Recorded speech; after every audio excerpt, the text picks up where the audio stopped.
Terre. Mathilde Munoz, le 5-7. Il est 5h25, direction La Rochelle ce matin pour notre rendez-vous Déjà debout. Bonjour Éric Bertrand. Bonjour Mathilde Munoz. Vous êtes professeur de français dans un lycée, vous êtes aussi écrivain. Vous avez publié plusieurs romans ainsi que des pièces de théâtre, des pièces inventées spécialement pour l'atelier de théâtre que vous animez dans votre établissement scolaire. Pourquoi en inventer? Celles qui existent déjà ne vous conviennent pas?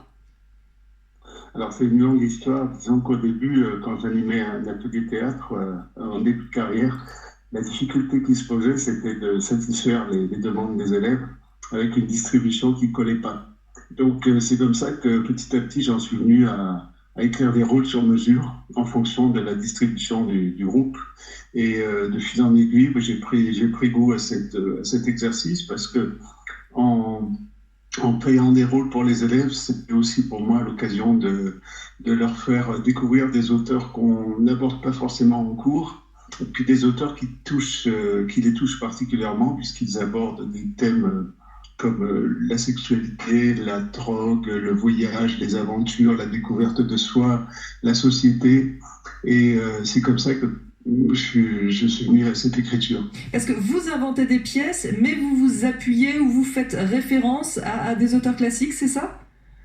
Assez souvent. Quand j'ai commencé, je faisais ça. C'est-à-dire que je faisais, par exemple, j'avais fait un travail sur George Orwell et je les avais fait travailler sur la télé-réalité. Et puis, parallèlement, récemment, là, j'ai fait une pièce qui rappelle le Macbeth de Shakespeare. Donc, c'était aussi une occasion d'aller vers l'Écosse, qui est un pays que je connais bien. Parce que vous avez vécu en Écosse, il me semble. Hein. Oui.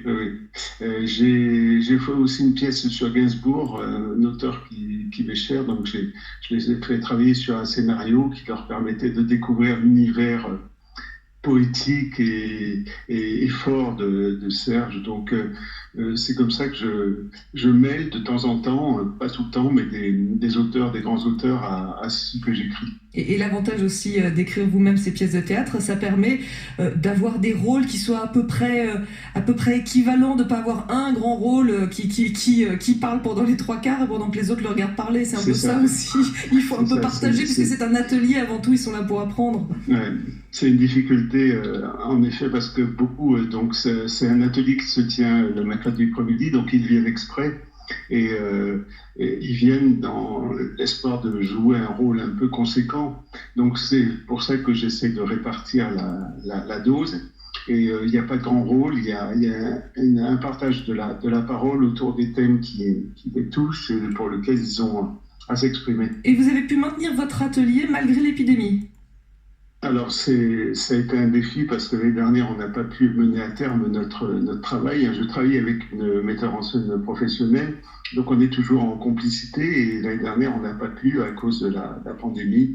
Donc cette année, on se demandait, mais on est reparti sur une base on joue avec les masques et on trouvait difficile de le faire au début. Mais quand j'ai écrit le scénario de la pièce, j'ai essayé cette année de mêler la question des masques et la question de la distanciation dans la pièce elle-même, dans le texte, qui fait que ça permet aux élèves de prendre de la distance par rapport à tout ce qui se passe autour de nous, par rapport à la question de la planète et aux gestes qu'ils peuvent avoir conséquemment ces masques. Et puis on joue avec ce motif pour en rire un peu. Le masque, c'est un outil à part entière finalement de la pièce que vous avez inventée, c'est ça? Oui. Et ce qui est intéressant aussi, c'est que ces textes, vous les publiez ensuite, donc très utiles pour d'autres ateliers, d'autres troupes, d'autres écoles.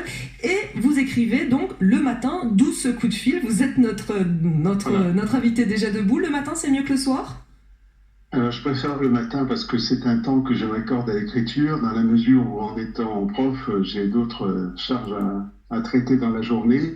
Et le moment du matin, c'est un moment particulier, calme, et pour moi, les idées sont claires. Donc, je reprends.